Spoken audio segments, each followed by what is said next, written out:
So, tell me more about this value-added infrastructure rebuild. What makes it value-added? The purpose of the value-added infrastructure rebuild is twofold. 1. To rebuild the infrastructure. And 2. To rebuild the economy. First, let's look at the value-added infrastructure rebuild in terms of the infrastructure itself. We'll tie in the economic benefits as we go. All right. Here's a good concept to start with. During the winter, in northern climates that get snow and have ice build up on the roads, why aren't those roads heated? It could easily be done with geothermal technology, and it would make for a much safer driving surface. Why have heated roads? Each year there are many thousands of auto crashes due to unsafe road conditions. Winter ice and snow contribute greatly to these high numbers. Property is destroyed. People get badly hurt and some people lose their lives. The impact on families can be severe. If the roads were heated, the ice and snow would melt from the roads and these types of problems would be greatly reduced. Do you know why the roads are not heated? Sure. Because it would cost too much money. Under the Minnesota Economic Recovery Act, it would not cost in the same way that you are used to measuring cost. We are used to measuring cost in terms of borrowing or taxing. But in this case, as we have been discussing, new money would be created to directly fund each project that was approved through the proper channels. No borrowing. No bonding. No taxing. Yes. I see that when it comes to needed infrastructure, we should never suffer from a shortage of money, especially once we learn that money is created electronically on a computer. So, instead of always struggling to keep up with infrastructure needs, the necessary funds would be created to meet the need and then earned into the economy, debt and inflation-free. In addition to heating the roads, using the same geothermal technology, we could cool the roads in the hot summer. There would be fewer blowouts. You've seen the rubber tires strewn along the side of the road. With the cooler roads, gas mileage would increase. Also, the ribbons of roadway should be used as giant solar collectors. They become so hot in areas that asphalt will melt and even explode. We should be collecting this energy. The solar collection capabilities added to the roadways could power enhanced lighting on lane dividers, greatly increasing nighttime safety. I see. So, safer, better, cleaner, high-tech, and debt-free. Oh, and a lot of new jobs. Yep. Now, time for the paradigm shift, a new way of thinking. Banks create money that never existed before on a computer keyboard. They simply type new numbers into an account. They call it a loan, so nearly all people believe that this was the bank's money before it was created. It was not. Poof. They made it up. And then they charge interest for it. Pretty big con game if you ask me. It is becoming more clear all the time. If the banks can just make up money on a computer, digits, if you will, and call it a loan, and then charge interest, then they could just make up the money that we need to rebuild our crumbling infrastructure and put America back to work. Bingo. With a simple change in the accounting procedure, made possible by passage of a bill like Minnesota's Senate File 705, it's an easy fix. I like the idea of calling it direct funding. They should cut out this loan nonsense. The people need infrastructure to get around and to get products to market. I mean, even if you were trading beads and skins between your tribe and one nearby, you would still need a path to get there. Is that why it's important to stick with infrastructure? Yes. When you monetize the production of a value-added infrastructure rebuild, everyone benefits. For example, a resident at a nursing home that does not drive, but eats some applesauce for lunch. That product arrives on a truck. That truck would no longer have to pay gas taxes, axle or wheel taxes to rebuild roads and bridges. Wait. Say that again. No taxes to rebuild roads. No gas tax needed. None. Get rid of them. Then everything that arrives on truck costs less, because gas costs less. Prices drop and that means that your paycheck goes further. Your fuel bill is less and we start getting better roads and bridges, and the jobs required for the rebuild are added almost immediately. This is sounding better all the time. Stabilized prices, Elimination of the gas tax. Jobs, better roads and no increase in the debt. Yep. What about inflation?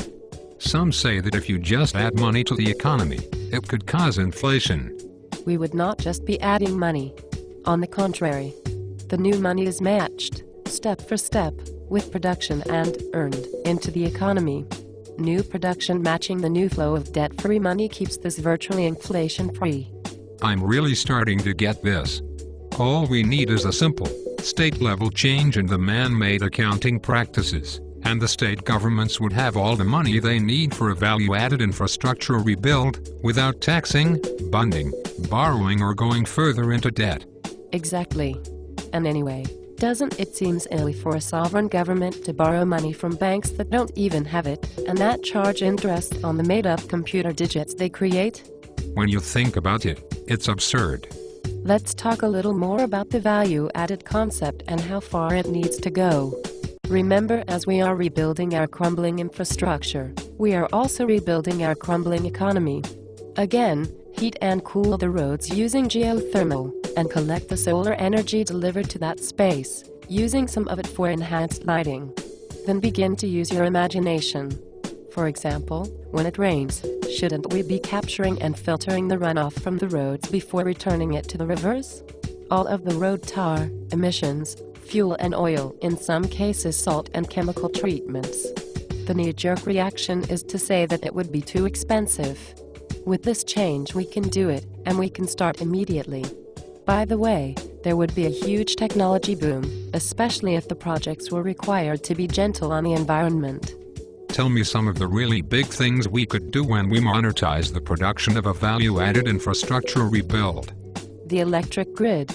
It's a critical part to our infrastructure that everyone uses. It is old and outdated. Many areas experience power fluctuations, even brownouts and blackouts, and there are some real regional concerns.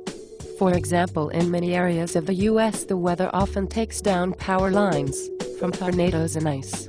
Where it is a good idea to do so, we could have the transmission wires underground or in protected above-ground enclosures. Fiber optic cables could be run at the same time.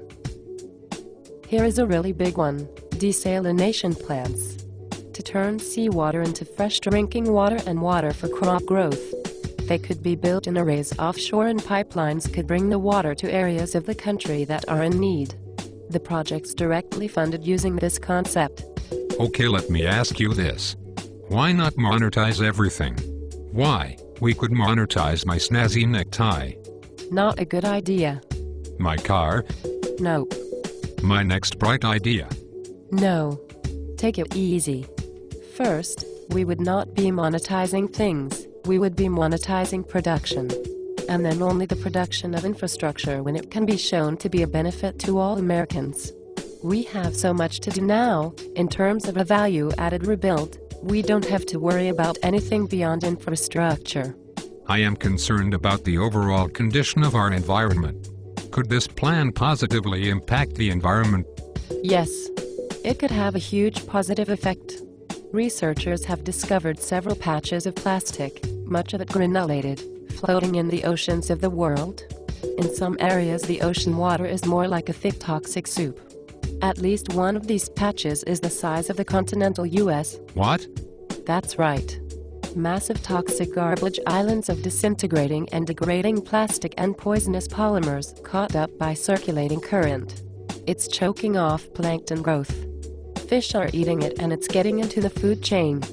Passage of the Minnesota Economic Recovery Act will allow us to address this issue. But that seems like a problem too big to fix.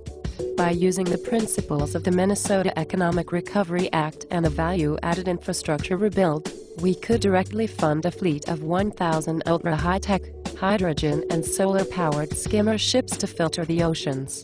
Separate the plastic, bale it and bag it. Since plastic floats, the huge bags of floating rubbish could be trained behind special pickup ships and towed back to land for reclamation. The ships could be automated, unmanned, and have little or no emissions.